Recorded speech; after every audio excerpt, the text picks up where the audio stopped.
Hello everyone, welcome back. I'm already here waiting for you to sign up for the thematic tournament on the isolated pawn structure.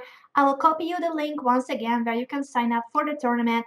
We are beginning in 7 minutes, so be quick. Make sure that you sign up before then 8:30 in order to participate.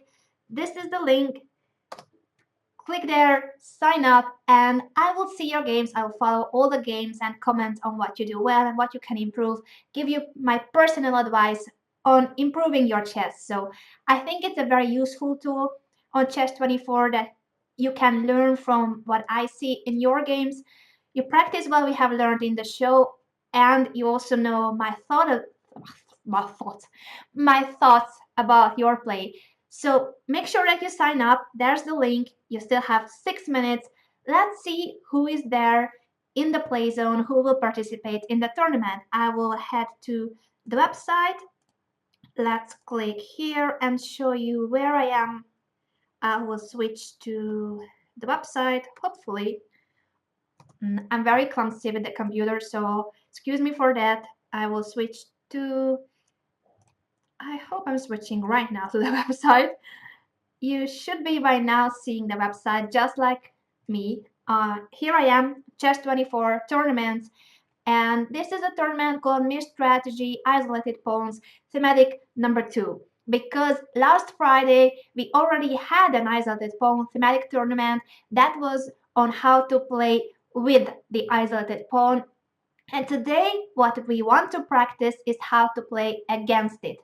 Of course, some of you will always have to be white, that is to play with the isolated pawn, but today we learned the plans, the ideas, the maneuvers that you can carry out with black. So whenever you are black, try to remember the lesson that we had today and play the way we learned. When you are white, try to avoid it, try to prevent it, and try to attack. You know the plans with white. Try to attack, try to be dynamic, try to do something that will not let black trade pieces and end up in a good endgame where your pawn on d4 will be weak. So today, in theory, will be better for black, but the starting position is equal. So you have equal chances of winning whether with white or black. Simply the position will be more familiar to you because of what we have learned today. It will be one of the positions from today's show, one of the games from today's show. So if you paid attention during today's lecture, you have a big advantage. But with white, it doesn't mean that you have to be desperate and you will think that you are lost. No, your position is equal, the starting position is equal. Just play the position. It will be a chess game. Anything can happen. And make sure, that's something that I saw last Friday, that even if you know the correct strategic plans, make sure that you pay attention to the tactics as well. Because if we blunder a piece, that's very bad. It doesn't matter how great your pawn structure is, how well you place your pieces.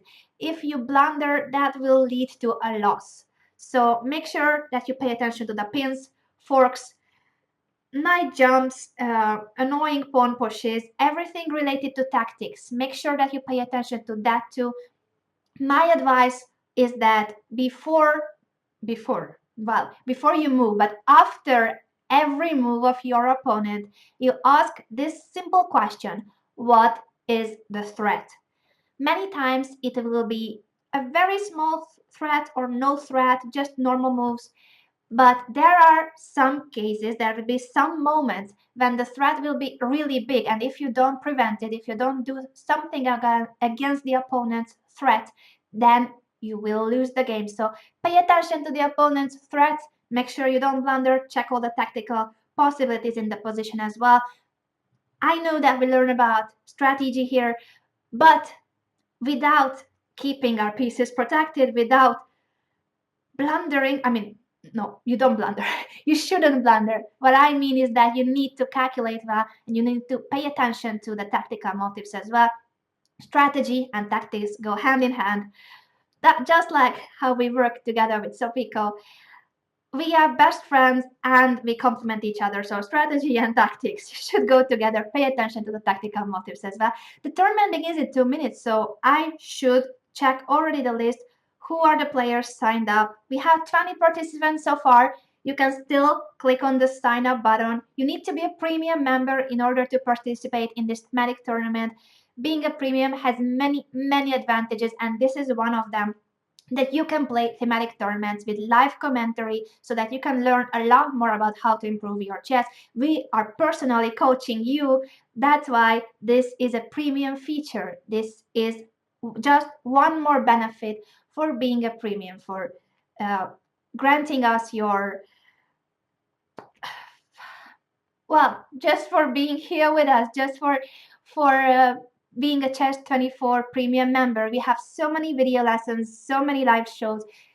It's really cool to be premium. So one more reason to be a premium is the thematic tournaments with live commentaries. That's why this is a premium tournament. There are 21 participants so far. Let me see who is here. Louis F50, Avispa 2015. I won't have time to read out all the names because the tournament begins in 31 seconds. But let me just scroll down and see all the guys who are here. Some of you have played the previous sessions as well. Some of you are new. So I'm really glad that we have a mix of former participants and new participants. I don't know who is the favorite in this tournament, but I'm sure that we will all win because we will practice something that we have learned today. You will know the position. I'm sure about that. You will recognize the position. So I will just see who can carry out the plans in the best way with black. And when you are white, just make sure that you play the game. It's an equal position. Don't worry. Round one has begun. Let's see. I will start with this game, but I will just keep clicking on games randomly. I will try to speak about all of you guys. There are 21 of you, or 22. I don't know how many were there in the end, actually. I should check how many participants. And yeah, when we will have the moves going. Okay, I'll click on another if the game has begun. 21 participants, so unfortunately one person will get a bye, but doesn't matter. That's a big number of participants, 21. And this game has begun with bishop c3. The pawn is hanging on d4, so something has to be done about it. Bishop c3 is the way to protect it. And rook f8, rook ac1. Bishop c8 was played. That I don't like. I'm sorry to say, devil 70. What we have learned was the knight maneuver, knight e7. When the bishop is in d7, we go knight e7. That's the two-in-one move. I like to call it two-in-one move because we improve the knight with knight e7. The knight can then jump to d5 or to f5, or in this case even to g6, depends on the position. You go to e7 first with the knight, then you will improve it further, probably knight f5, and the bishop can go to c6. So this bishop on d7 is passive, and you realize that it's blocking the rook on d8. But the way to improve it is by playing knight e7 and then moving the bishop. So don't go back to c8 with the bishop. That's too passive. Anyway, you attack the pawn on d4, and after queen e4, the correct move is g6. Of course, we don't want to get mated on h7. And thanks to this bishop on f6, it's actually a safe position. It's a fianchetto position. Bishop b1, and now black is thinking, I don't like the bishop on c8. That's the only thing, but this position is still complicated, nothing decided yet. Let's see how are the other players doing. I will go back to board one because before there were no moves, and now I want to see if something has happened. A lot of things have happened here. It was rook ac1 and g6, yeah, because in case of a capture on d4, sometimes, well, you have to calculate it, what happens, but I think you were afraid of queen e4, that's why you played g6 first, and then you want to capture on d4. Bishop c3 was played in 97, that's the correct maneuver. Thank you, thank you, thank you. Playing for bishop c6 and knight f5 or knight d5, depending on how you want to place your pieces. Knight e5, bishop a4, that's also good, of course, and knight f5, very good. Now the pawn is hanging on d4, and white has to do something, so he captured on f5 and e takes f5, very important. This is what we have learned in Karpov's game, this knight maneuver, and that we will always capture on f5 with the e pawn because we don't want to open the g file in front of our king. That would only help white. So f4 was played in order to protect this e5 knight, make it a more stable outpost. But after rook f8, king h1, bishop c6. I really like black's position, and this bishop is heading to d5. That's the square that we love with black when we are playing against the isolated pawn. That's a square that white cannot attack with any pawn, so it's a really really cool square. Oh my god, so difficult to pronounce. Cool square. Bishop d5 or bishop e4 can be also played. I like this position with black, but nothing is decided here yet. So let's see more games. King Wei against time on 99. Wow, you've exchanged so many pieces. Like, what has happened? But black is a pawn up. I guess that he has won the isolated pawn because it's a weakness. After all, it's a structural weakness. Bishop g5 was played, and bishop g5, knight g5, h6.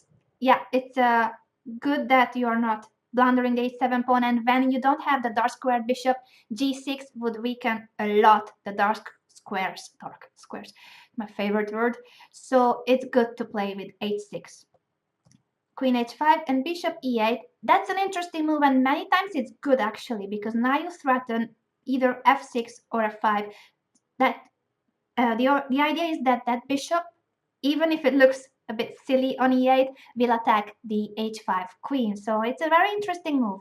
But knight h7, yeah, that loses the exchange. And the pawn is hanging on d4. So yeah, you have a piece and a pawn for the rook.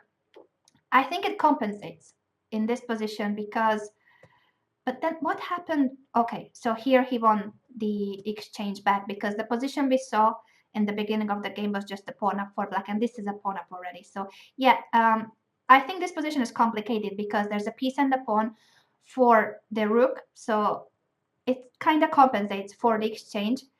But if white doesn't give back the exchange with queen d2, it would have been still a complicated game. Anyone could win this game. It's not decided at all who is better. So it was very complicated. I would say it's a pity that you gave back the exchange with queen d2. Some of the games have already finished. Let's see, George Bell against I Dream in Chess. What happened? Oh, I Dream in Chess is not here. That's a pity. That's a pity. And queen e4 is actually the move that we saw today in the Kamsky-Karpov game. That was our model game. That's the position from the Kamsky-Karpov game, and queen e4 is what Kamsky played in that game. So wow, you remember it, George Beth. Thank you. Very good. I don't know if you hear it, but my neighbors are watching football. That was a clear sign. When you live in Spain and there's a football match going on, this is what you hear constantly, like people screaming for any kind of goal. So yeah, that must have been, I think it was a missed goal though, because it wasn't loud enough for being a goal, but it was kind of a frustrated scream. So I don't know what happened. I'm not watching football right now, but if you can tell me in the chat what happened, that would be very helpful to explain why my neighbors are screaming. Let's see some chess, because we are here to talk about chess and not football. In this game, can I click on this one? Deputy against Adam Murtaza. Oh, this game also hasn't started. Maybe you're watching football and you're not here. That's a bad choice, because we only have this tournament now.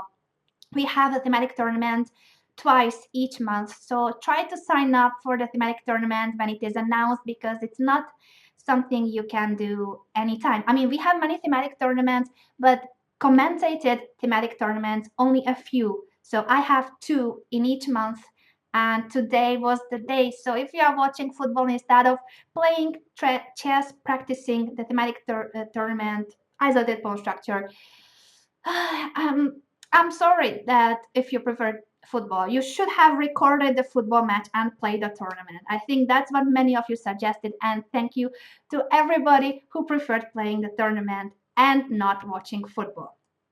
So wow, this is a rook game, how it all happened in Roca for Mike Bartley game. Let's see, queen e4, like Kamsky played, and g6, we are following the Kamsky-Karpov game. Bishop h6 is a line that we analyzed in the live show, and we decided that bishop g7 was a good move, or even knight d4 was interesting. Rook fe8 is okay too, but we would prefer to exchange pieces. So bishop g7 and later f6 in order to avoid knight g5 was a good move actually. Knight e5, knight e7, and now knight g4. Oh, that But, well, bishop d4. Whenever you take the pawn, before you take the pawn, I mean, just make sure that you don't blunder. So with the rook on the d5, this d1 rook, and the bishop on d3, you just need to make sure that before you capture, you analyze any kind of possible jumps with that bishop. Like if the bishop goes to, in this position, there's no such move, but I refer to positions where, especially to positions where this bishop can give a check. So imagine if the pawn was not on g6 and the queen was not on e4. And in that case, many times we would lose something by capturing on d4 because that would be at the end of the line a bishop h7 check. Not here. It's just in general an advice that before you grab a pawn, just make sure that you're not blundering. That's the only thing. Here it was a good move, so very good. Nice that you spotted out that you can capture on d4 because here black's pieces are developed and there was no trick about the bishop d4. So it was a good move. It's a pawn up for black, and after trading some pieces and improving the position, knight d5, I think black was just fine. But he lost the game later. What happened? It was a long game. Queen e5, bishop b5, capturing. Oh, anyway, this just wins back the material. After capturing on h7, yeah, it's equal material.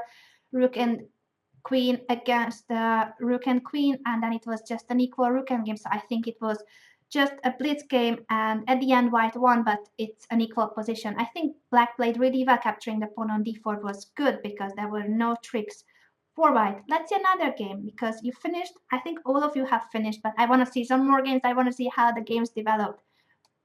So let's see this one.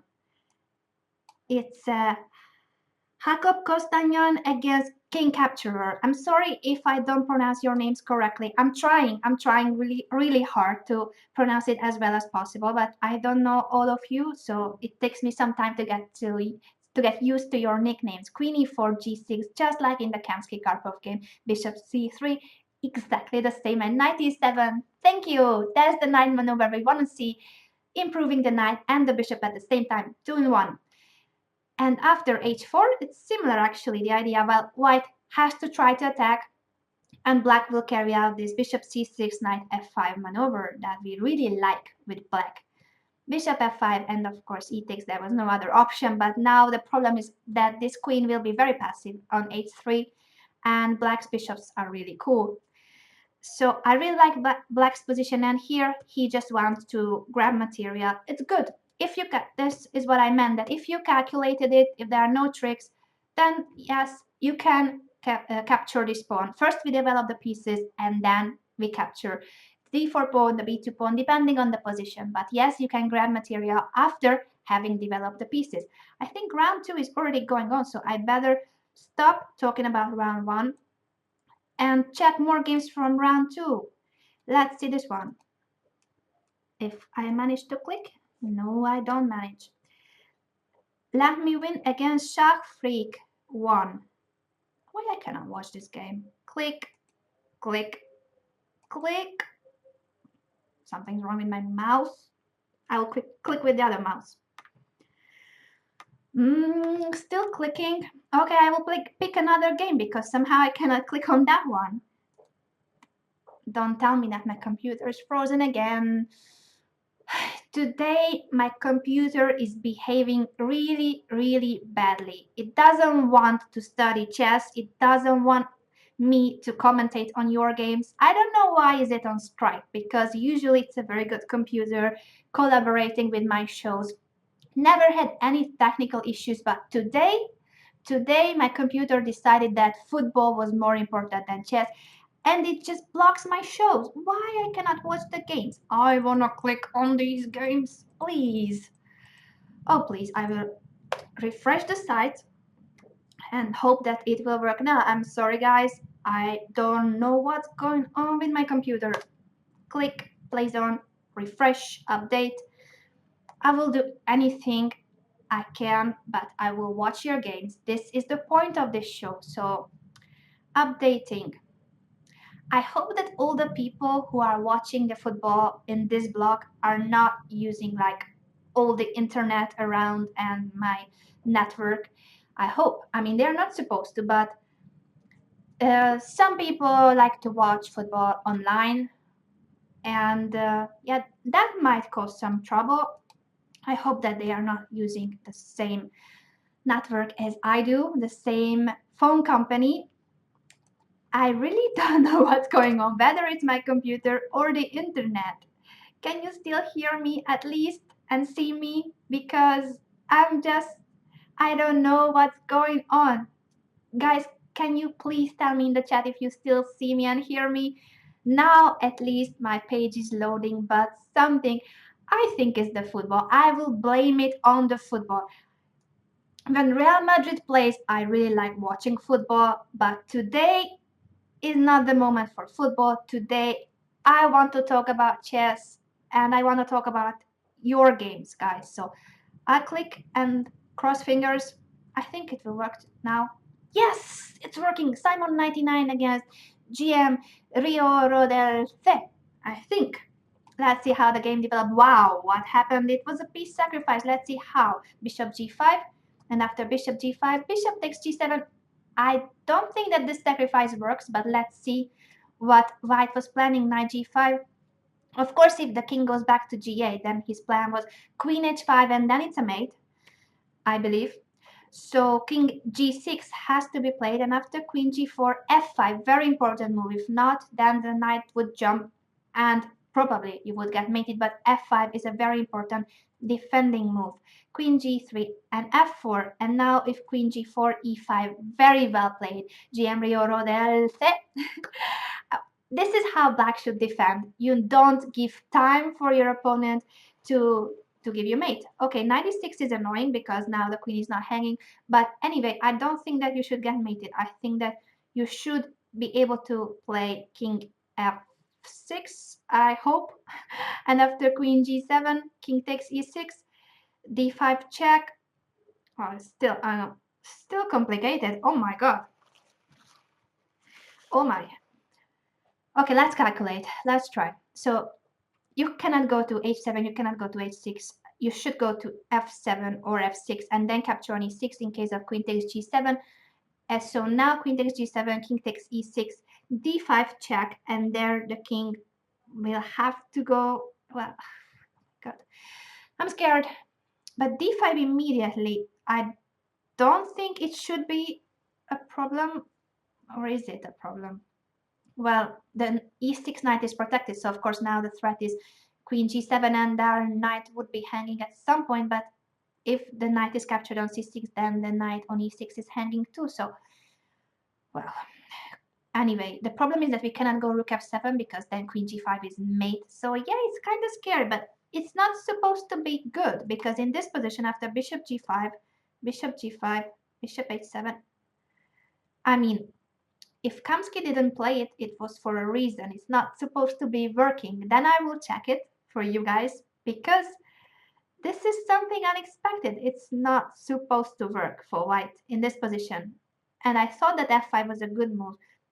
Maybe here you could go, but if king f6, knight h7, just giving back the rook, and you would have two pieces for the rook. So perhaps that was okay because this position, I'm so scared here.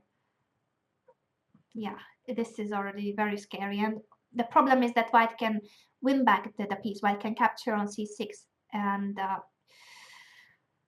I'm scared. Maybe it's not so bad actually, because after d takes, queen takes, you want to exchange queens. When your king is under attack, try to get the queens off of the board, because without queens, every attack is much less dangerous. So now queen takes c6, important.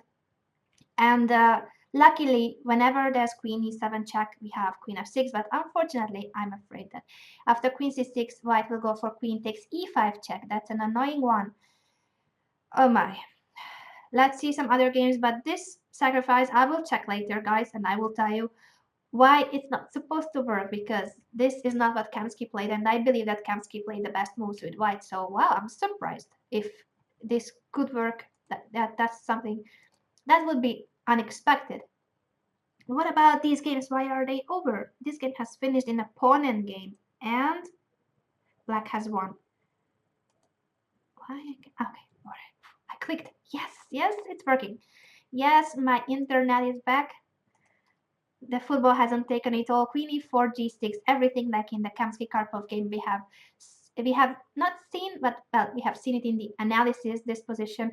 Bishop a6. I recommended bishop g7 here because I would like to exchange pieces, but rook e8 is not a mistake either. Bishop g5, and now after exchanging, well, the problem is that in this position, after bishop h6, if we play bishop g7 now, and then if white goes queen h4, preparing this knight g5 attack, we will prevent it with f6. Now, when we exchange bishops on g5, the knight is on g5 already, and here you don't have time for f6 because knight takes h7 would just crush the king side and we would get mated. So f6 is not an option anymore. Knight e7 is good because you have to bring defenders to the king side, and of course this is the maneuver that we learned, so bishop c6 would be the next move. I just hope that nothing will happen to the king, but knight f5, it's good to have that knight there protecting the king.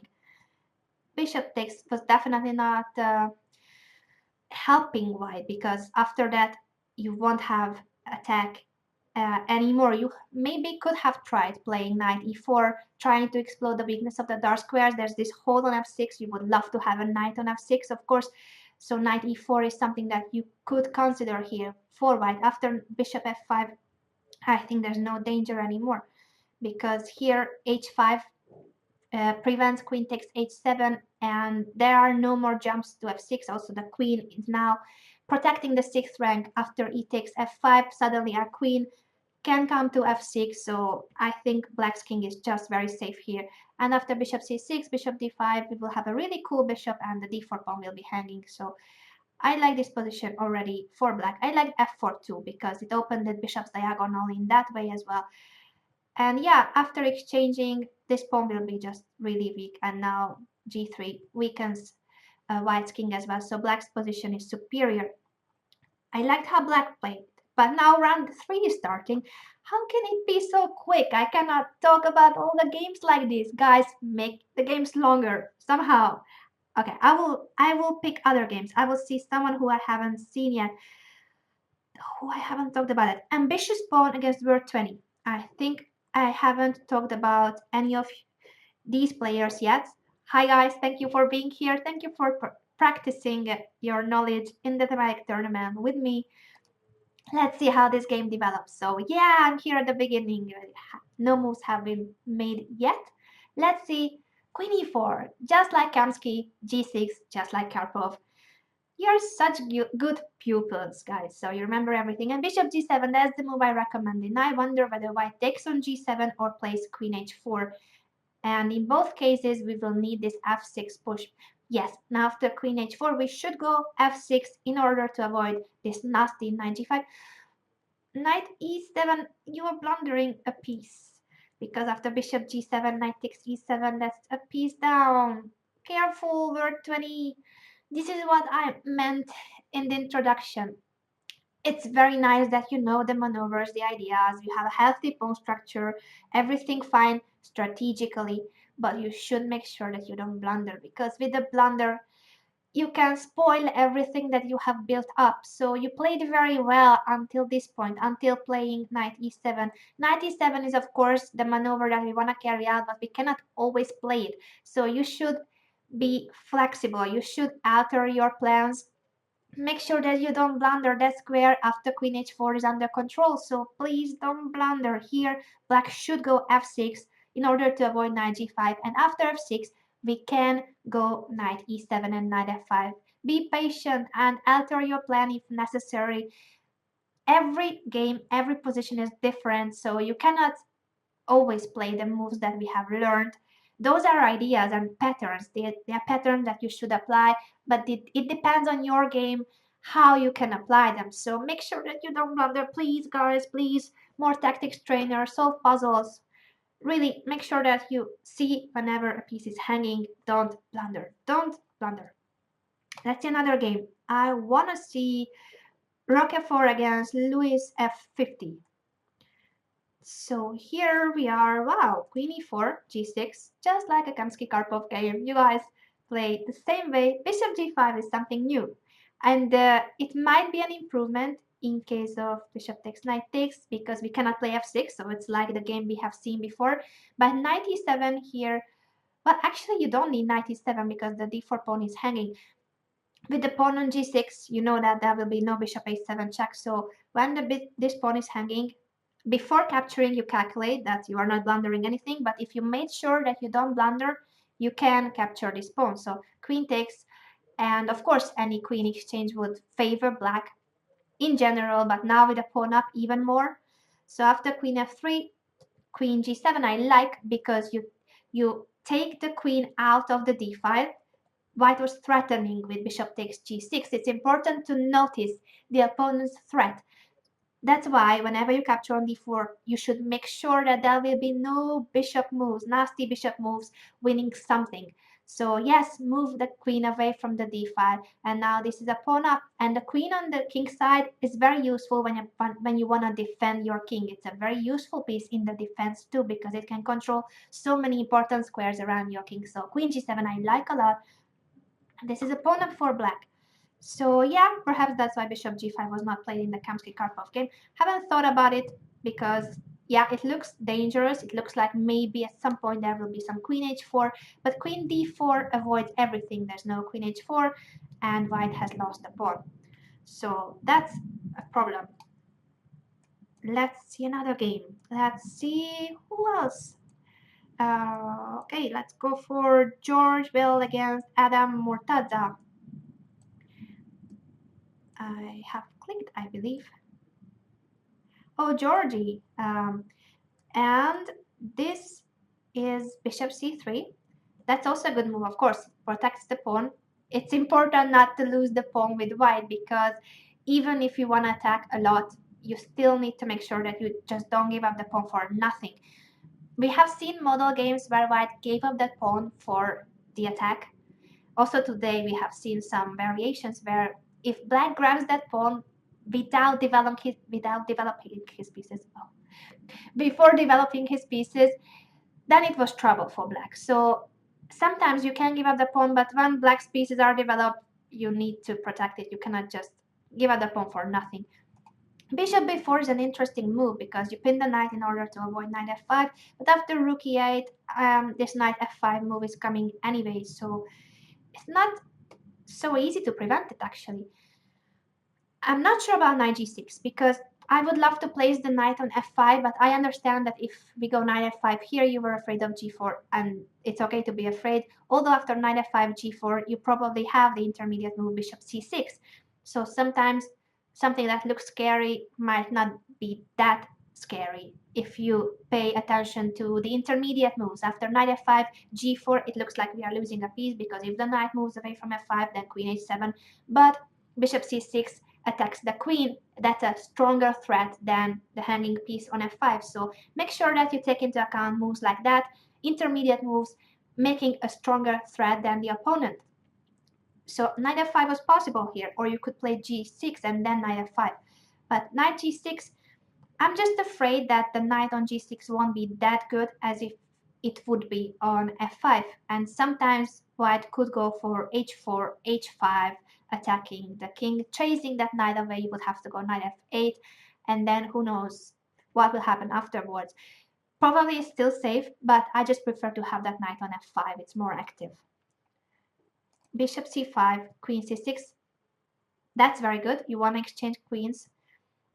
And white went for exchanging queens. So this is now a pleasant position for black. With white, you should try to keep the queens on the board because after this, suddenly the knight will jump to f4. This knight, the white knight is hanging on f3. I mean, not hanging, but the capture on f3 would destroy white's pawn structure.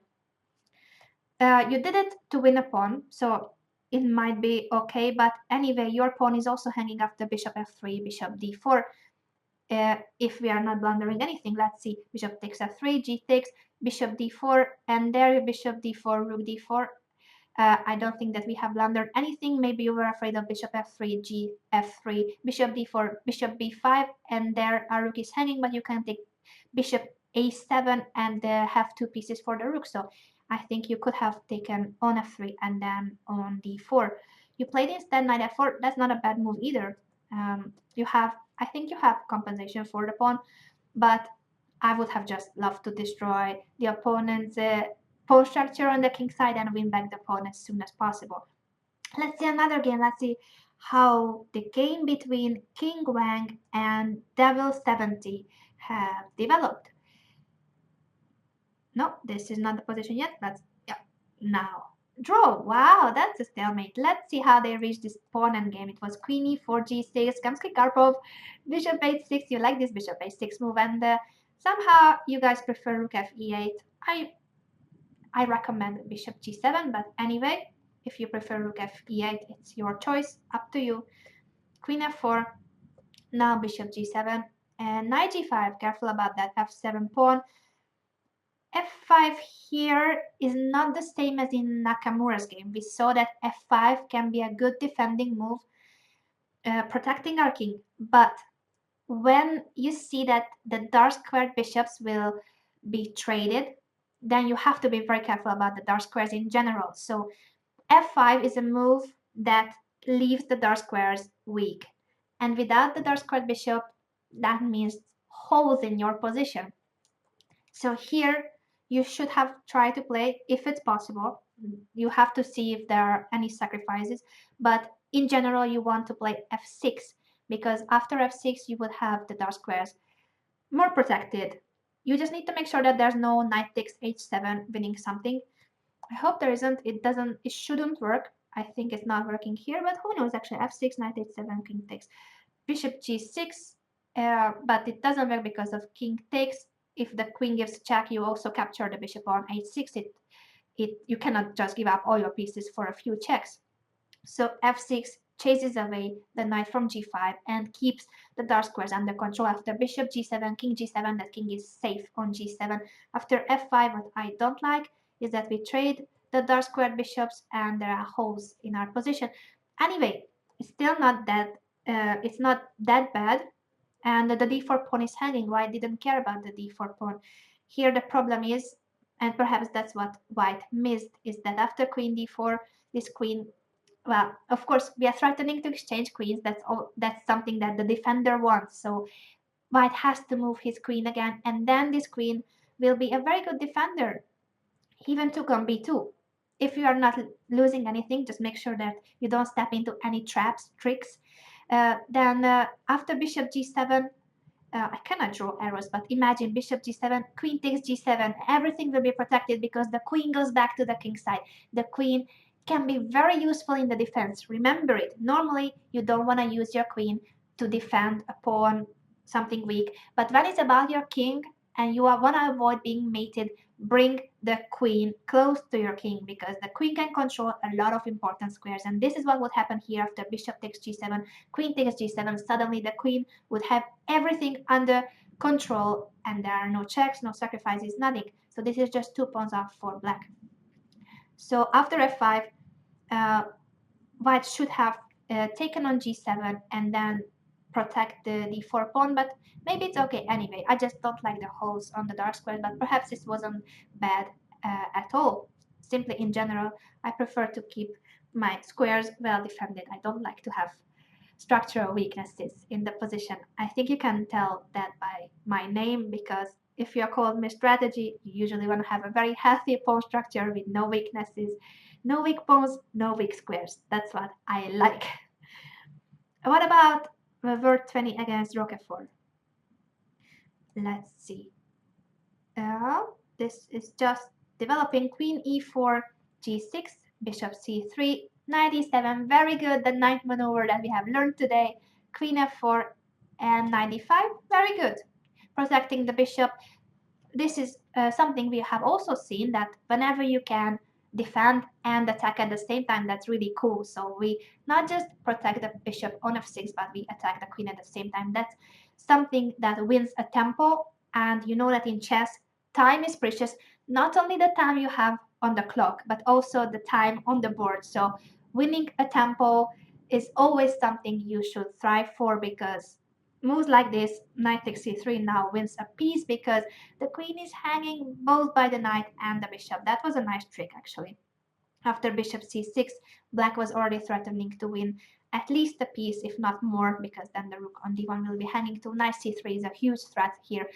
After each and every move of the opponent, ask whether the opponent is threatening with something. Just try to pay more attention to the tactical motives too, because if you don't, then it doesn't matter how well you know strategic plans. You will lose the game if you blunder. So you need to know both. Train your tactics, go to the tactics trainer, pay more attention to pins, discovery text, forks, anything about tactical motives. Let's see another game. Let's see Mike Botelli against Schach Monster. This, let's see. Oh, and I see at the same time that Chess24 tweeted that top seed Gadakamsky wins a nice game to take the joint lead in Capella Grand. We have seen a game by Kamsky today. He wasn't uh, on the favorable side. He lost that game against Karpov, but still, we saw a game by Capella Grand leader Gadakamsky. Bishop c3, bishop c8, too passive. Don't put the bishop on that square. What we want is knight e7, and after knight e7 we are not only improving the knight with this knight maneuver, but also we give a free square for the bishop on c6. So after knight e7, bishop c6, that will be a cool square, or you can go bishop a4 if you want to attack the rook. In other positions, sometimes you can even go bishop b5, not here. Here it will be hanging, but in general, if you move the knight away from c6, you open the diagonal for the bishop. So knight e7 improves two pieces at the same time. That's why I love that maneuver. Remember that maneuver from Karpov's game, knight e7, improving the bishop and the knight at the same time. So bishop c8 is just too passive. I would prefer not to see games with bishop c8. Let's see another game, ambitious pawn against king Wang. Let's see. This is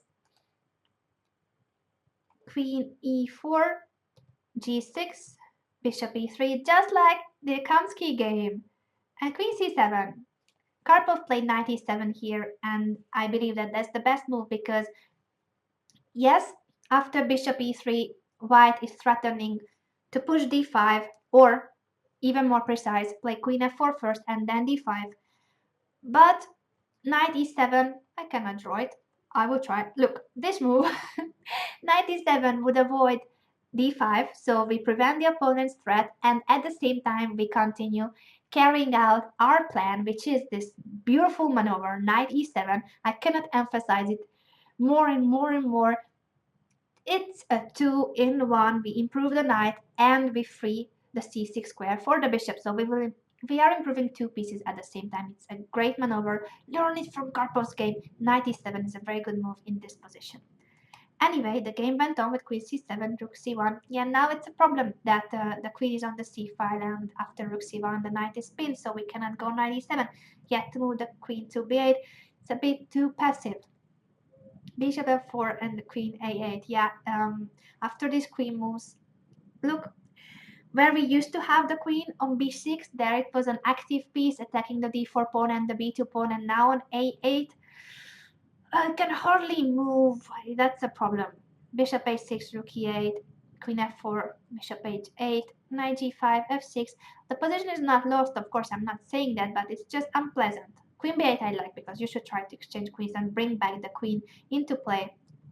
Rook e7, bishop c4, it's getting really dangerous. And d5, yeah, that breakthrough we have learned when we were studying how to play with the isolated pawn, and here it's a very unpleasant breakthrough. I think white is winning already because after the position opens up, the black king will be in trouble. There will be knight f7 check. Oh no, not yet, because it's a pin, so after rook f7 we cannot take on f7. Our queen is hanging, so it's not losing immediately, but it's just really unpleasant. And after rook d5, which is probably better than bishop d5, white is threatening rook takes d7 or rook f5. Any rook move would give a check, so black has to go. Well, bishop e6.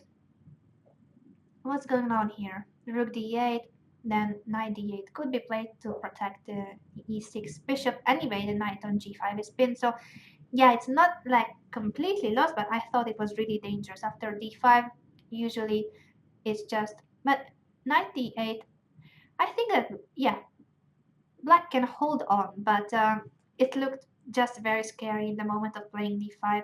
Okay, maybe then e takes, bishop takes, and after king h8, simply moving the queen away from h4, threatening knight f7 check. It has to be bad for black.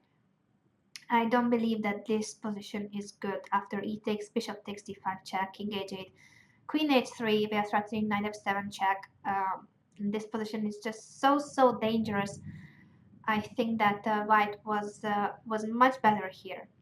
Maybe after these exchanges, the initiative is gone. But anyway, I think that what you should learn from this game is that when the opponent threatens d5 after bishop e3, you don't have to be scared. Don't start playing passive, because queen c7 and then queen b8, queen a8 are very passive moves. Maybe in the end, black will win the game because white is running really low on time and the position was already complicated. But anyway, these are moves that you don't want to go for with black. You don't want to play passive.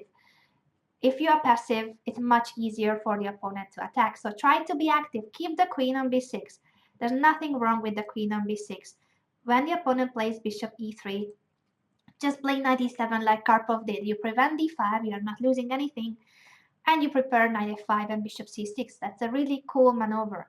Don't be afraid of the bishop on e3. It's just a pawn push d5 and it doesn't mean anything. So actually white will lose his d5 pawn if he plays d5. So it's not a good move for white. Play knight e7 here. Don't move the queen away from b6.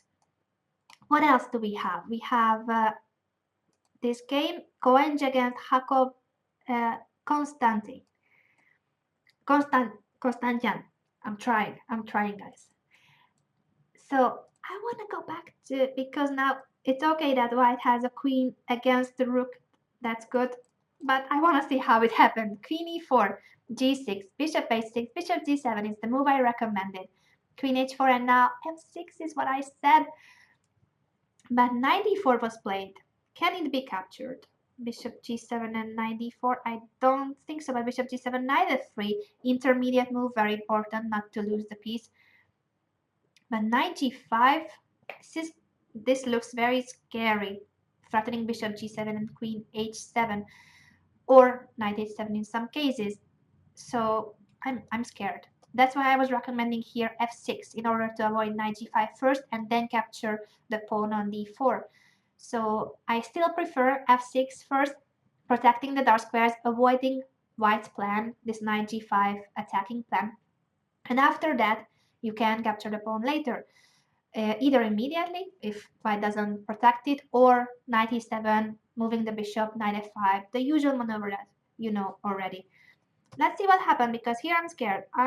Bishop f6, bishop f8, bishop g5. Well, it's an exchange. Actually, he survived by giving the exchange, so it's a piece and a pawn for the rook.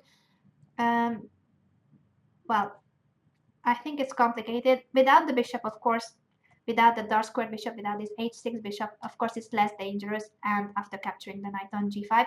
So definitely there is compensation already for the exchange, especially if you can capture the pawn on b2. The more pawns you have for the exchange, of course, the better. But now he was just a rook down, because here, if you go queen c3, I don't understand why he didn't try to hang on to the piece, because after, well, the d rook cannot go to c1, it would be rook b c1, and then you go back to b2. Just at least try to keep the piece, because if you give it up so easily, then it's just a rook down. So yeah, try not to give that gift to the opponent. And if you think that you will end up in trouble, then don't capture on b2. First, make sure that your pieces are protected. You could go first, let's move the bishop away from d7, because it's going to be hanging. Should go bishop c6 and then knight f5. If we go knight f5 first, then it will be captured and the bishop is hanging on d7. Make sure that you don't leave your pieces hanging. It's of course very tempting to go and capture pawns, but if at the end you end up losing pieces, it's never good. Never really good. And in general, in that position, I will go back because I think that's the most instructive position. In this game, after queen h4, play f6 first, keep the king safe, and then capture the pawn later. The d4 pawn will be hanging, the b2 pawn will be hanging, so it's quite a pleasant position for black. Let's see some other games. Let's see Avispa 2015 against Georgieville. And here, let's see. Queen e4, g6. This is how most of the games begin. Bishop a6 and bishop g7. This is what we have learned. I like that. I like that. Bishop g7, king g7, b4. Wow, that's new. But it doesn't change our plan, because here knight e7 is still a good move. We want to improve the bishop. We want to move this d7 bishop to somewhere more active, like bishop c6, and the knight can go to f5. That's a cool square. And for instance here, if white gives a check on e5, it's not a problem because we always have f6. Just make sure that whenever the opponent plays moves like queen e5 check, don't just move the king and don't care about the dark squares. It's better to play f6, even if sometimes you feel like, okay, is it weakening my king? With the king on g7, no, because you already have this fianchetto position and you want to keep the dark squares under control. So f6 is a useful move in this position. Bishop c4, bishop c6, very good. You could have played knight f5 here with a tempo that I like. Okay, but the queen e5 check and you don't have a f6 because the e6 pawn is hanging. So yes, you had a point playing bishop d5 first. And now if queen e5 is, we once again have f6 because the pawn on e6 is protected. Very good, very well played.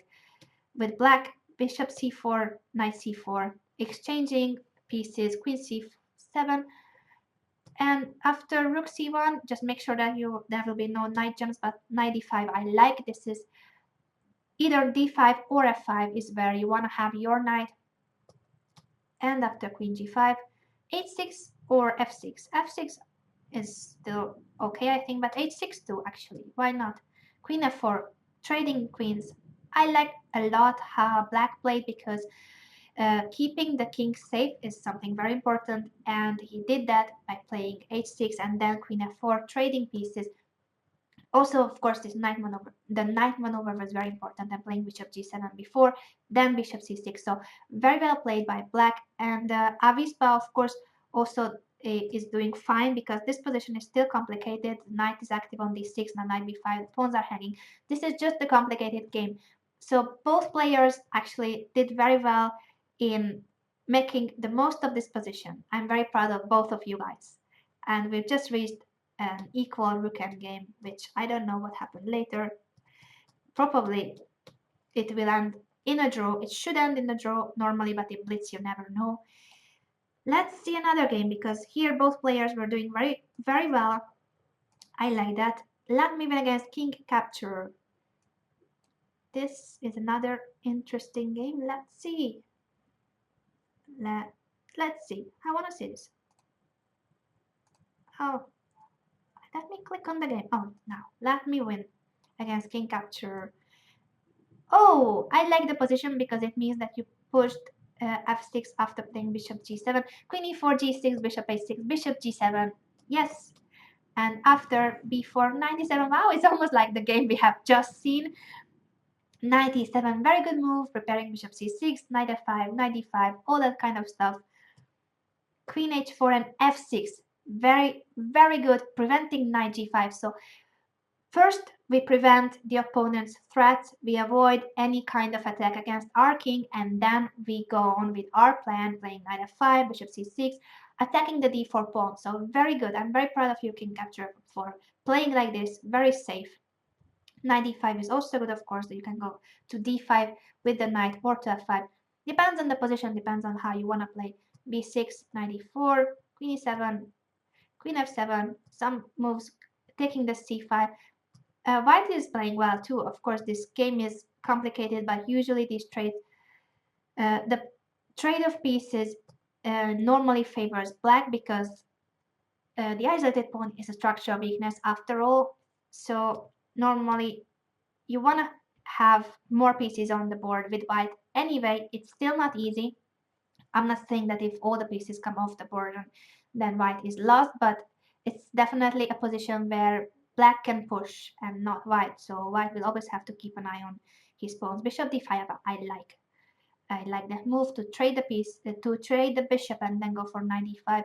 or knight f5 here too as well. After bishop d5, e takes d5, the position will be quite equal. So maybe this game will end up in a draw, but anyway, it was a good fight. Let's see another game. Let's see, which game shall I see? Adam Murtadze against Luis and R. Have I clicked? Yes, I clicked. Okay, this is an endgame, but I want to know how they reached this position. It was queen e4, g6, bishop e3, just like the Kamsky-Karpov game. Knight e7, very good. Both of you guys, you remember the game. Rook d2, all very well done. And bishop b5, of course, is a good idea too, because we want to exchange this bishop if we can. Queen b5, bishop a6. You can go for bishop g7 if you want to trade more pieces, but I don't think that anything is wrong with rook e8 and knight f5. Actually, here probably it was even more accurate the way Luis played, because now this bishop is hanging on h6. He has to go bishop g5 probably, and he has to do something about the d4 pawn sooner or later, because more and more pieces are attacking that pawn. Bishop f4 and queen d5. I like this move because that's the square we love with black. That's always a cool square for any piece. Knight, bishop, queen, and we want to trade pieces and queens. I think I just made up a word. Pieces, queeses. I wanted to say that we want we want to exchange pieces and queens, and then I made a new word of the two, a mixture of the two. I think it's getting late for me. Anyway, we want to trade queens because we are playing against the isolated pawn. We want to make this pawn weak, and in an endgame, it's very likely that white will have to protect the pawn instead of attacking our king, so it's good to exchange queens in general. And I like that you didn't capture on e5, although, well, anyway, we will reach something similar. d5. Oh, and this was a good idea actually by Adam, because it's a nice little tactical motive, and luckily there's nothing going on the back rank. I was just checking moves like when he captures e takes d5, rook e8, rook e8, rook takes d5. Of course, you have to make sure that you are not getting mated with rook e1, but the knight is protecting the e1 square, so there's nothing on the back rank. And if this push works, then of course you get rid of the weak isolated pawn. That's something important when you play with the isolated pawn, and if it's an endgame, you should really try to get rid of it. So very well done, Adam. It's very nice that you spotted this move out, and now it's unpleasant to have that rook on the 6th rank, and after rook a2, well, yeah, it's really unpleasant, but you could have played rook b5, but rook b5, knight d4. Does it matter? No, probably it doesn't matter, because after rook b7, knight f3 doesn't. There's no mate, and you have captured the pawn on b7. So yeah, you should play rook b5 here in order to avoid what happened in the game, because after rook a2, black threatens back rank mate and also the a3 pawn. So this was, yeah, well spotted that after rook a3, of course, the f3 knight is hanging, so both knights were hanging. This is a pawn up for black. But anyway, the d5 push was working. Simply, you just need to make sure that you don't let the opponent have this double threat. After b4, rook a2 threatens both a rook a1 mate and rook takes a3. But very well played, both of you guys. You played very well, so I'm very proud of you. It was a nice model game. Let's see how this game ended. Jakub Konstantian against Mike Bottley. It was, how did it end so quickly? Queen e4, g6, bishop h6, rook e8, bishop g5, bishop takes, knight takes, queen d4. Yes, this is a pawn up. This is what we have seen in another game too, that unfortunately white cannot give up that pawn. There's no nasty bishop jump. The queen is not hanging on d4. So yes, it's possible. And now queen g7 is a good move, taking the queen away from the d5, so we avoid bishop takes g6. And the queen in general is very good protecting the king. h4 95. Am I missing something? I don't understand. Oh, you failed to reconnect. Okay, because I mean it's a pawn up for black, but of course it's a position that you can still play on. So it was just because of this connection. I'm sorry, Jacob, that you lost because of that. Let's see some other games. Oh, and let's see how are we doing with the standings, because after 5 rounds, uh, are we done yet, or there will be a sixth round? I'm not sure actually. Uh, oh, Adam is saying that he dropped his knight at the end. What happened in that game? Let me see. Let me go back to that game against Lewis, because Lewis has 4.5 out of 5, and he wins the tournament if we don't have a sixth round. Oh, okay, it was a draw anyway, yes. So congratulations, Lewis. Are we done, or there will be a sixth round? I'm never sure. I think we are done. I think we've had 5 rounds today. Sometimes there are more rounds depending on the number of participants. So it was a 5 round event today. I hope that you had fun playing, and I hope that you learned something from my comments. If you could pay attention to it during the tournament, if you couldn't listen to me while playing, I guess it's not so easy sometimes. You can replay the video now, or when you have a moment, and not any other day, you can still replay it on our shows page, or if you go to the live stream account of Chess24. So I hope that you enjoyed this session. You did a really good job in general. I really like that most of you remembered Karpov's knight maneuver with 97, improving both the bishop on d7 and the knight. So then you can go knight f5 or knight d5. Also, I'm very happy that whenever you play g6, many times you went back to g7 with the bishop, exchanging that dark square bishop. And even if you didn't, even if you went for rook e8 and then exchange the bishop on g5, then you won the pawn on d4, so that was cool too. In most of the games that I have seen, that pawn dropped, and that just shows that how careful white has to be about this pawn. So it's not like, as we saw in previous sessions, that whenever white had the isolated pawn, you would win, you would give mate, you would crush the opponent. If black knows how to protect the king properly, when to play g6 or when to play f5, like in Nakamura's game, in that position only f5 was the good move. So when you know, if you know how to play with black against the isolated pawn, you don't have to be scared of getting mated. You don't have to worry about everything that we have seen with white, how to attack, how to crush the opponent. Now we learned how to deal with that. Now we learned how to play against it.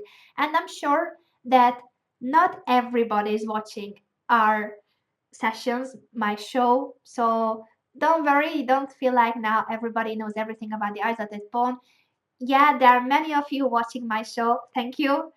But still, the majority of chess players in the world uh, haven't seen these shows on the isolated pawn. So whenever you play with the isolated pawn, you should go for the attack. You should play very active, taking the initiative, playing for the d5 breakthrough, playing for the queen rook lift on the third rank, playing for f4 f5, just placing the knight on e5, building up the queen bishop battery, queen d3, bishop on b1 or bishop on c2. All those ideas that we have seen, if you haven't seen them, you can still watch them on our shows page or on YouTube.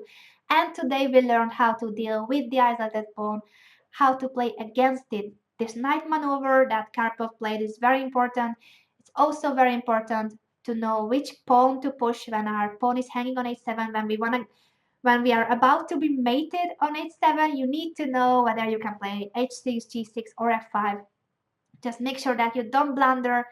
uh, Replay the Nakamura game, because in that game only f5 was the it was the only defending move in the position. Every other move was a losing move, and that's really sad that if you make just one single mistake in the defense, you are lost. So you have to play very precise when defending your king. And we also have seen that you shouldn't grab the d4 pawn or the b2 pawn too early. First, you need to develop your pieces, and then you can win a pawn or two. You can grab material, but make sure that first you develop your pieces. So all in all, I'm very happy about this thematic tournament, because most of you have carried out everything or most of the things that we have learned. So congratulations to all of you. You are great pupils.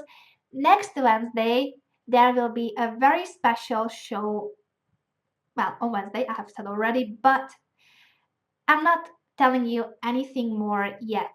Next week, I will be in Hamburg in the Chess 24 studio with a company, with my best friend and the nicest colleague I could ever dream of, Sopika Guramishvili. So next Wednesday, it won't be only Miss Strategy teaching you, it will be both Miss Strategy and Miss Tactics.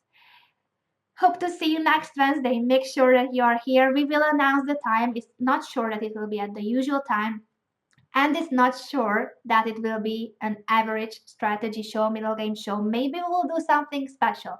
Maybe it will be something different. But we will be together recording our new video series. So next Wednesday, you will have a very special show by the two of us from Hamburg. Make sure that you are here next Wednesday. Stay tuned for the announcements on the time that we will start on the topic. And I will see you guys next Wednesday. Have a lovely week. Bye bye.